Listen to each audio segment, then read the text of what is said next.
人类会越来越清晰地感受到，所谓活着的乐趣在于无拘无束，随其自然，任性而为。周礼却束缚人的本性，令人无所措手足，有如笼中之鸟。既然生存于天地之间，就应该以天地宇宙为生存的法则，为什么还要人为地制定那些逆乎自然、扼杀人性的多余理智呢？人的生存应该以大地为法则，大地是以天为法则，天以道为法则，道以自然为法则。说到底，一切应该顺乎自然。你越用心，离道越远。为什么不能用心？因为道法自然，道的发生是自然而然的。你父母没有生你以前，你拿什么用心？有些人在娘胎里头怎么生，怎么长，他连人都没有，他从哪里用心的？我们在母胎的时候，自然而然的生长，安安然然的形成。第一个月生啥，第二个月生啥，上半月生啥，下半月生啥，那是自然的，不是你要叫它长的。你要记住这个，大道并没有为，有为都是后天的。儒家讲究拿起，佛家说要放下，而道家告诉我们的却是拿下。所有人都在告诉你要努力，要奋斗，而唯独道家思想里从来不会刻意强调努力这两个字。整本道德经更是都在讲要顺势而为。从小到大，我们周身所有人都在强调或者告诉我们要努力，要拼搏，只有拼搏才能搏出一份未来。成功更是由99%的汗水加上1%的灵感组成。但在现实生活中，成功并非仅仅依靠努力就能实现。家世、人脉、资源和天赋等等因素，在很多情况下起到了更为关键的作用。对于大多数人来说，能够接受自己的平庸才是最难能可贵的。为什么有的人能够取得很大的成就，可更多的人却碌碌无为，穷困一生？其实更多的原因是我们无法做到审视自己，看清自己。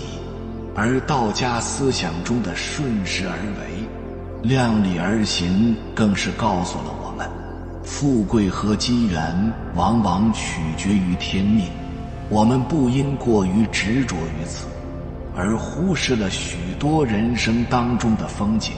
每个人的人生都是独一无二的，当遇到困难或低谷时，不妨静下心来，细细感悟我们传统道家的思想，或许会从中获得新的领悟和启示。老子发现了一个秘密，这个世界是被创造出来的，我们生活在一个被创造出来的有规律、有规则、有原理、有真相的机器里面。现在我们就来探讨这个话题。如果你能把接下来这个影片听懂，你瞬间就明白什么是真正的道法自然。当你拥有了道法自然的能力，你就可以让你的人生顺流而下，犹如神助。所以请先放下手头的事，仔细地聆听。宇宙万物是相互依赖而受制约的，人受限于大地而存在，地受限于天而存在，天受限于大道而晴朗，大道受限于自然万物而存在。这是人法地，地法天，天法道，道法自然的内涵。这是为什么呢？老子竟然说世间万物都在不断轮回，包括人也在轮回之中。那人究竟要如何效法的？又要效法地的什么特质呢？地又要如何效法天？又效法天的什么特质呢？人人都说效法，但谁又能说清到底效法什么呢？一，人效法地，地效法天，天效法道，道效法自然。有一个浑然一体的东西，在天地形成以前就已经存在了，它寂寥无声，独立不移，循环往复，永不衰竭，为万物产生之本源。我不知怎么称呼它，只好称之为道，并勉强叫它为大。它广大无边而运行不止，运行不止而伸展深远，伸展深远而重返本源。所以说到大，天大，地大，人也大，有物混成，先天地生。有一种力量是在混沌中形成的，在天地之前就已经生出来了，寂息寥息，独立不改，空寂安静，深远一直独立地存在着，它从来都没有改变过，周行而不殆。它的运动轨迹是圆周运动，殆就是失败。它自己运动，不受其他东西的左右，有自己的轨道，有自己的规律，可以为天地母，可以称它为天地之母。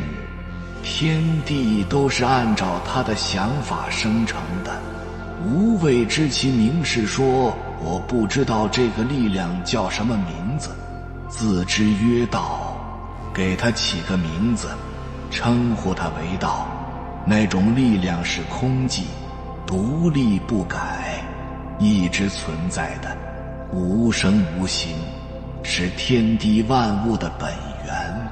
无强为之名曰大，只能勉强形容这种力量特别大。大曰是，是曰远。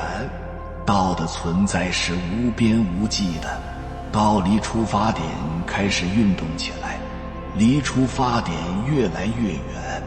人也是一个合规律、和睦的一种存在。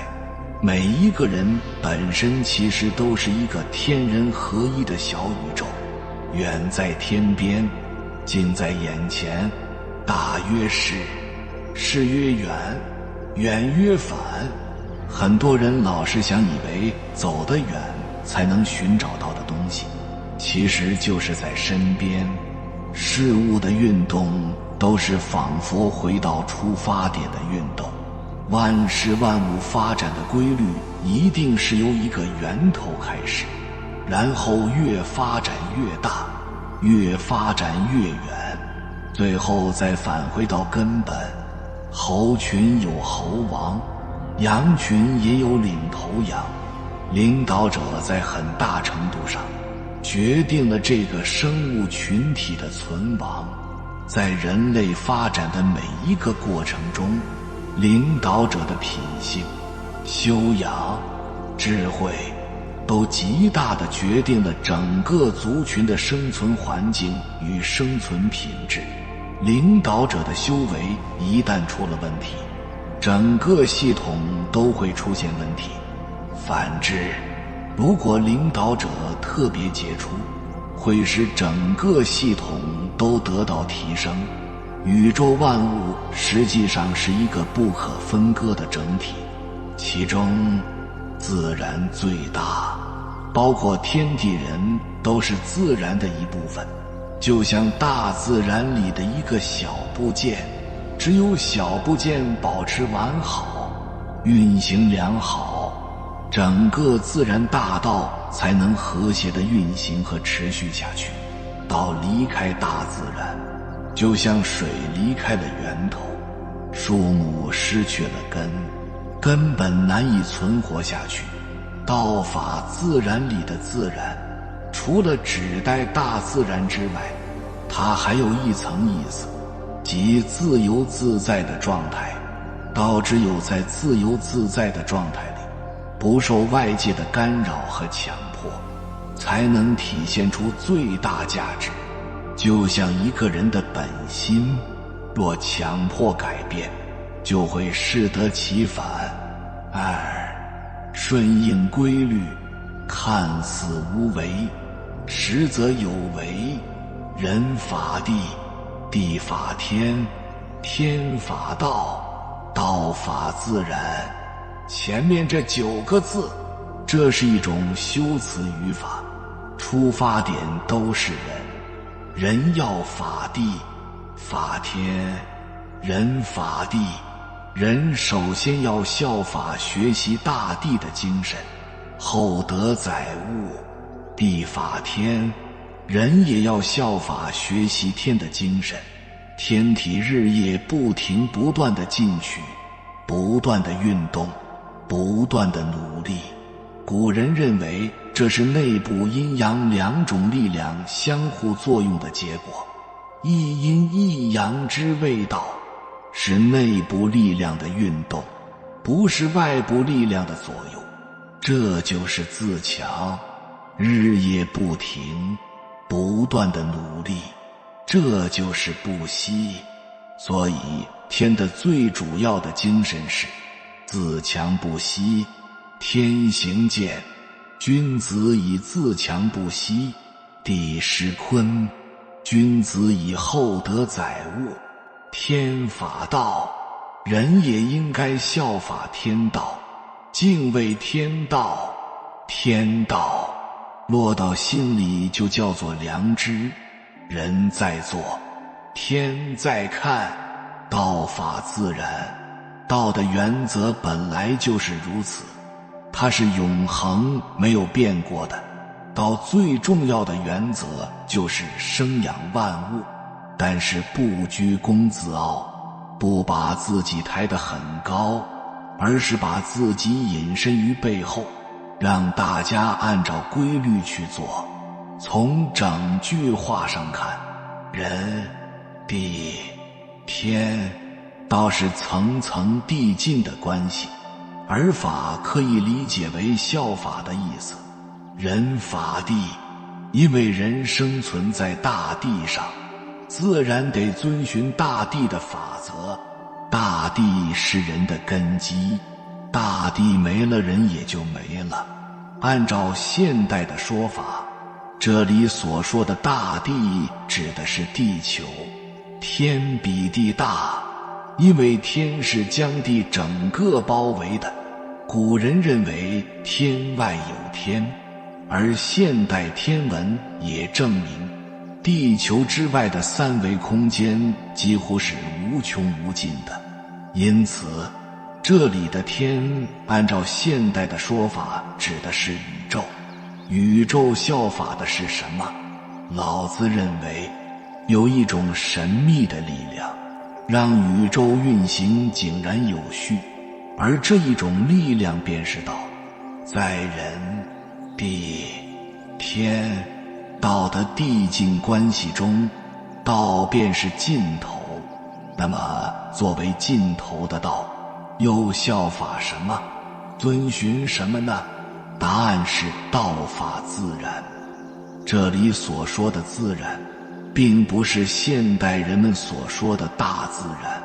人们所说的大自然，是最小为地球范围内的大自然，属于人法地的范畴；最大为宇宙范围内的大自然，属于地法天的范畴。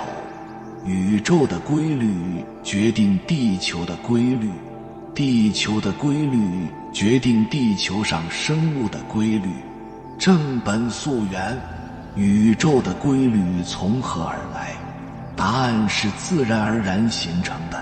道法自然，即道自然而为。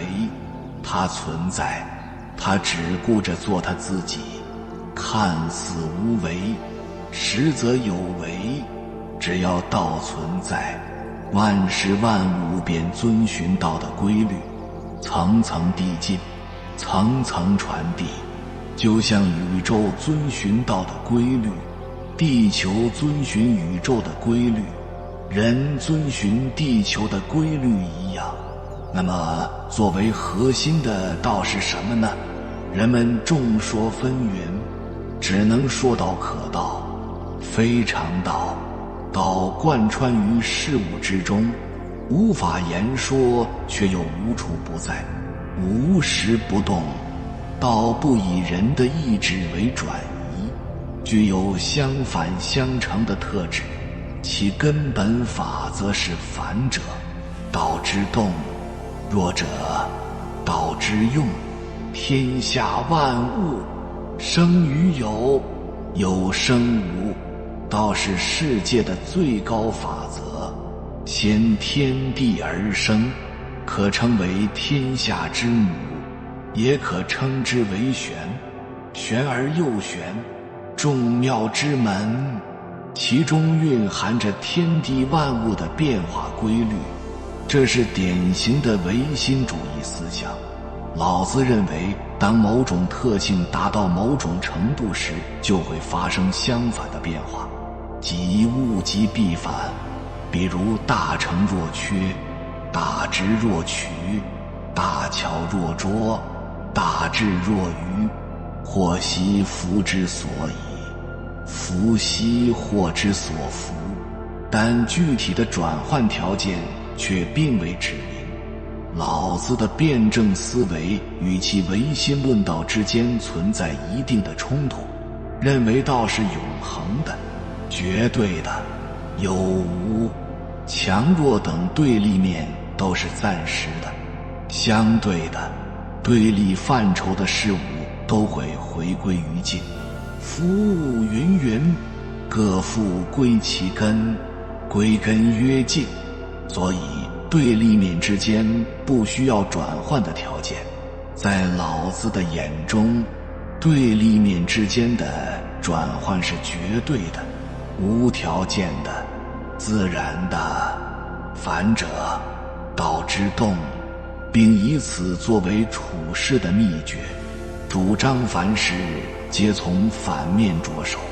将欲摄之，必固张之；将欲弱之，必固强之；将欲废之，必固兴之；将欲夺之，必固与之。要想削弱，就必须先增强；要想得到，就必须先付出。这其实是以弱取强的人生经验的总结，以否定为基础，才能最终成就自己。此所谓贵以贱为本，高以下为基，是一种微妙的智慧。道先于天地而生，与万物浑然一体。在还没有天地的时候，道就存在了。万物都有道性，无一例外。道为何物？当太阳升起来的时候是白天，夕阳西下后是晚上，这是太阳运动形成的现象。太阳并不会因为光明与黑暗的交替而受到丝毫影响，太阳不会改变，太阳的运动轨迹同样不会改变。所以道与道体已经很清晰地显现在万物之中，本体与表现的状态是一体的。道给人的感觉是清虚的、清净的，因为没有声音和肉眼能看到的色彩，并且辽阔高远。凡人没有到达那个玄妙的境界，并不能真正看到道的样子。所以寂兮寥兮是老子为我们描述的。那么道是怎么运动的？他说：独立不改，周行而不殆，可以为天下母。道是独立的，超越于所创造的万物之外，并且道不会随着万物的生灭改变而受影响。外界无论是物理变化还是化学变化，万物生生灭灭，起落循环，但是道还是那个道，周行而不殆。周是遍周之意，无处不在，处处都有道。无论是有形还是无形之处，都有道的存在。道的运动是永不停歇的，独立不改，周行而不殆。人是道的载体，学道、悟道的目的就在于所作所为符合道的规律。道是先天地而生，周行不衰。道是宇宙万物的根本，为万物的生灭提供了源源不断的动力。我们每个人都会犯错，有的人犯大错，有的人小错不断，这是由人的秉性决定的。所以夫子说，一日三省吾身。如果做什么都对，还需要什么三省吾身？为什么是自省，而不是向外求索呢？禅宗北祖神秀大师说，心如明镜台，时时勤拂拭。心如明镜，却被尘埃灼染，遇到问题、困难，去抱怨，去自怨自艾，这都是毫无意义的。想让人生变得更光明，就要学会时时反省，把心境上的尘埃擦拭干净。道家说，反者道之动；佛家说，回头是岸。前面是茫茫的大海，一直向前，落入那海天茫茫的烟波浩渺之中，迷途知返。回头就能看到生命的陆地，道就在我们自己这里。反求诸己，反观自省，才有悟道的希望。三，《黄帝内经》对道法自然的理解和应用。《黄帝内经》是中国古代的一部医学经典，其中提出了人法地，地法天，天法道，道法自然的理念，强调了人与自然的和谐统一关系。法地是指人类需要从地球上获取营养和能量来维持生命，而地球的环境因素也会对人体产生影响，与四时和其需。地法天是指地球上的气候、季节等自然变化也会对人体产生影响。例如，气候的变化会引起人体的体温和湿度变化，从而影响身体的免疫力和病毒的传播。天法道是指天文学和哲学对人类健康的影响，例如月亮的圆缺会影响人体的荷尔蒙分泌和神经系统，而星球的位置和宇宙射线等也会对人体的免疫系统和精神状态产生影响。道法自然是指人类需要遵循自然规律来维持健康，人体的生物钟和自然节律等都会对身体健康产生影响。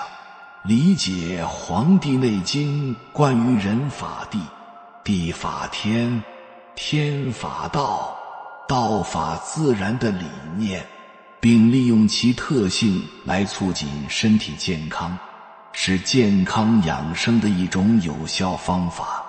我们需要保护地球环境，适应自然变化，遵循自然规律，从而保持身体健康和生命活力。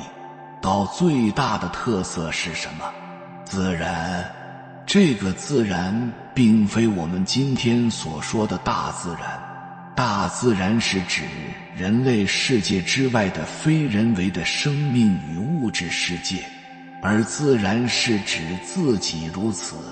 道法自然是说，道取法的是自己如此的状态。道自本自根，自己就是自己的根源，不需要取法任何东西。道也没有什么可取法的对象，因为万物都在道里面。天地的运行是最接近于自然的，鱼在水里游，鸟在天空飞，花开了花落了，日月交替，四时运行，天地万物似乎都接受一个力量的安排，一切都是井然有序。鱼不会想我为什么不能在天上飞，鸟不会想我为什么不能在水里游，夏天不会跑到冬天后面去，秋天不会取代春天的位置。但人不一样，人是唯一具有自我意识的生物，他想上天入地，他想支配世界，他甚至想成为自己的上帝。所以人法地，法天，法道。老子告诉你，首先要敬畏天地人一体，有一个最终的根源道。人类千万不能为了满足自己的私欲而破坏天地的和谐秩序。如果天无以宁静，地无以宁静，受害的最终还是人类，道不会受任何损伤。其次要自为。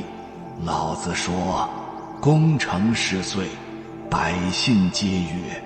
我自然，事情办好了，这是我自己办成的，不要找任何的理由，不要有任何的抱怨。生命的愉悦和事业的成功，最根本的还是要靠自己。要无为，自为的基础恰恰是无为。无为不是什么都不做，而是顺，就是顺着形势去做。初心处即是真，初心不改，犹如婴儿。所谓的修行，不是让你抓住内心的完美，而是去掉内心的障碍。不是成就完美的自己，而是做更好的自己。修行能帮助我们更好地了解自己，理解自己的存在和价值，并在此基础上改善自己和周围世界的关系。修行的最终目的是什么？修行的最终目的因人而异，但总的来说，修行是为了达到心灵的净化和升华，以获得内在的平静、智慧和慈悲。儒家认为，修行的最终目的是为了实现个人道德修养和社会的和谐，强调通过学习、实践和反思来提高自己的道德水平，以达到修身齐家治国平天下的境界。佛家认为，修行的最终目的是为了实现个人的解脱和涅槃，主张通过修行来消除内心的烦恼和欲望，达到内心的平静和智慧，从而与佛陀一样解脱一切烦恼和束缚，实现真正的自由和平静。道家认为，修行的最终目的是为了实现人与自然的和谐。儒家说克己，道家说无为，佛家说放下。修行，修的是自己，自己的佛，自己的道。说直白点，无非就是看远、看细、看透、看淡。金刚经中有云，一切有为法，如梦幻泡影，如露亦如电，应作如是观。华严经中亦云：如是知一切有为法，虚伪狂诈，假助虚臾，狂惑凡人。佛在哪里？佛在心中。心在那里？心在人身上。人法地，地法天，天法道，道法自然。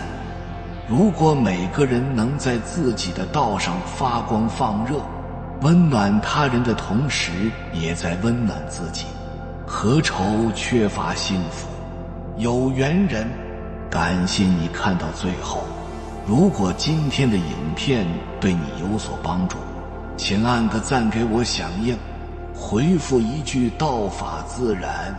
愿所有的美好和期待都能如约而至。还没有订阅频道的，请点击右侧的订阅按钮，与我们建立更深的连接。随缘加入会员，与同频之人共修福报。随喜转发，传播善知识，功德无量。